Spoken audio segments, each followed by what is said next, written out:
Thank you, Mr. Cobb.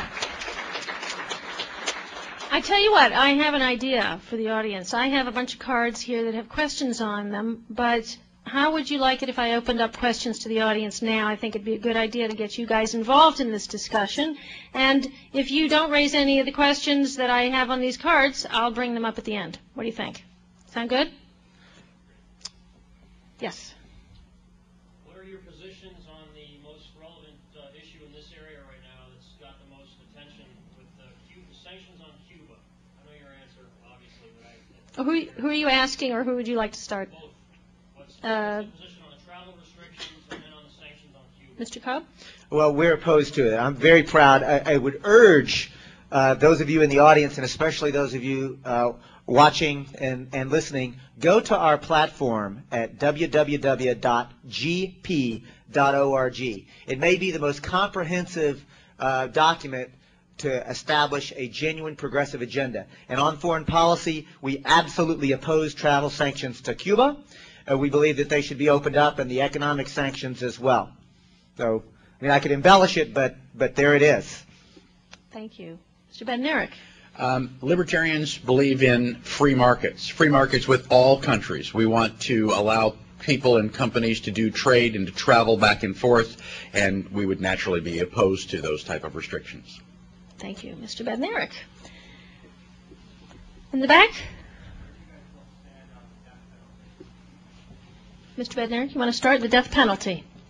Coming from Texas, I don't have a particular problem with executing someone who has, murdered a large number of people.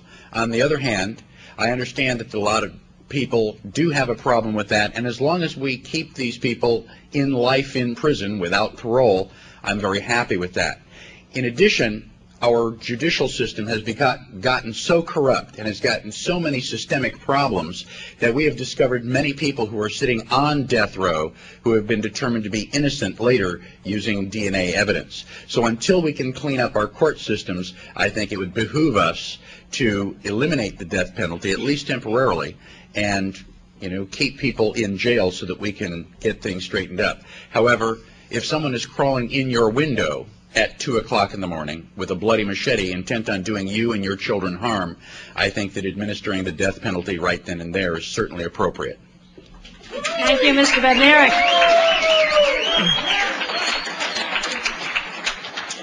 Mr. Cobb? Well, I also come from Texas, and let me tell you unequivocally I am opposed to the death penalty. The Green Party is unequivocally opposed to the death penalty. The death penalty is racist. The death penalty in our entire criminal justice system is targeting the poor. It needs to be abolished. We don't call for merely a moratorium. We say abolish the death penalty. And, I think that I'll take this moment to say, however, there is a death penalty that I actually support. That is the death penalty for corporations that have a long history of violating health laws, safety laws, environmental protection laws, worker protection laws. It's called charter revocation. There was a time in our country where corporate charters were revoked with regularity because the people understood that either themselves directly or their own elected officials through state legislative enactment could revoke corporate charters. So although I absolutely oppose adamantly the death penalty against human beings because it is racist, because it targets the poor, I do think that we should begin to investigate corporate charter revocations in order to express our own sovereignty against these institutions called corporations that have hijacked our government. And I do want to just point out, isn't this refreshing that people are actually allowed to ask questions of presidential candidates? Can you imagine what John Kerry or George W. Bush would do if they actually had to answer a legitimate question? Think about that. Thank you, Mr. Cobb. Gary.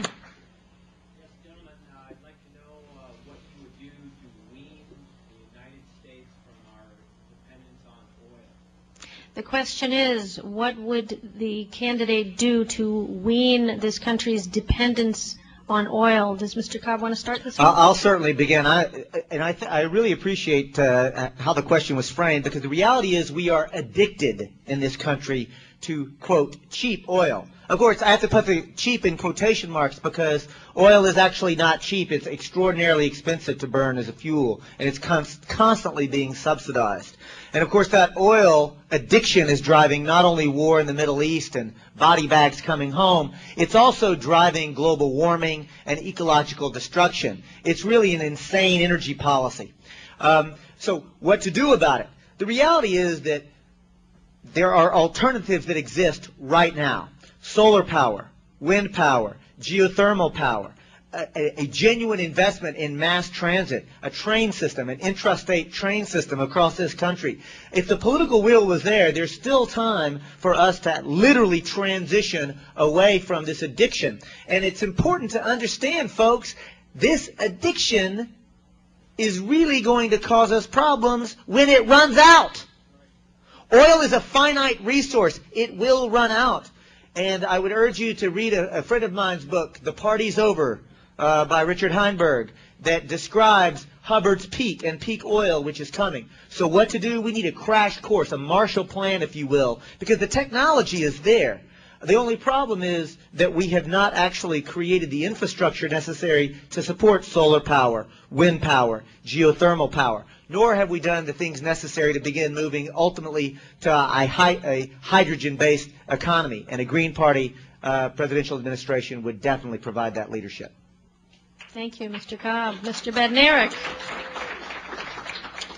I think one of the obvious distinctions between libertarians and other third parties and the big two parties is that third-party candidates do not give answers just because they think that that's the answer the audience wants to hear. Unfortunately, the reason that we have an oil-based and an automobile-based society is because of several decades of government subsidies. And the correct answer for that is to eliminate those subsidies. Now, the short-term problem is the cost of gasoline is going to skyrocket at the gas pump, and everyone is going to be all upset because of the Libertarian president who's lifted these subsidies and made your life miserable. However, it is precisely those high gasoline prices at the pump which is going to motivate people to drive less, ride their bicycles more, and it's going to motivate other companies to provide new forms of energy, new forms of transportation that are cheaper, cleaner, and more efficient than the ones that we are using. And the only thing that I would say is that we might be able to ramp those subsidies off gradually so that the shock at the gas pump doesn't hurt quite as much. Thank you, Mr. Bednarik. Very interesting. Before I take any more questions, I want to just acknowledge and see if I get this right. It's Free Market News, am I correct? That is taping this, Pacifica Radio, and I believe Indie Media is also here. And thank you very much for being here.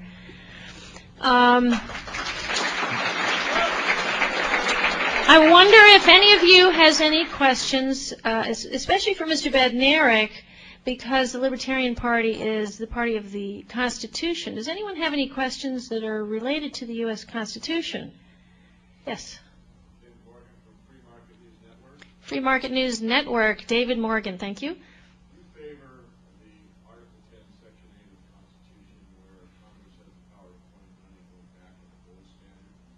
Do you have any ideas about a solution to the fiat money system that's world-based right now? Can I repeat that question? I'm going to try to repeat it. Does he favor going back on a constitutional money system, Mr. Bednarik? That's Article 1, Section 8, Clause 5, which gives Congress the power to coin money and regulate the value thereof. It does not give Congress the authority to transfer that authority to a private organization like the Federal Reserve, which is now printing, worthless paper money. In addition, Article 1, Section 10 specifically requires the states to use nothing but gold and silver coin as tender in payment of debt. I am very much in favor of returning to a commodity-based currency. My preference is gold and silver. However, one of the smartest things that I can do is to know that I don't know everything, and specifically about the economy. And one of the things that I would do when elected would be to appoint Bernard von Nothaus as the Secretary of Treasury. He is the person who has created the Liberty Dollar. He knows far more about the economy than I do, and I would leave the restoration of our economy in his capable hands.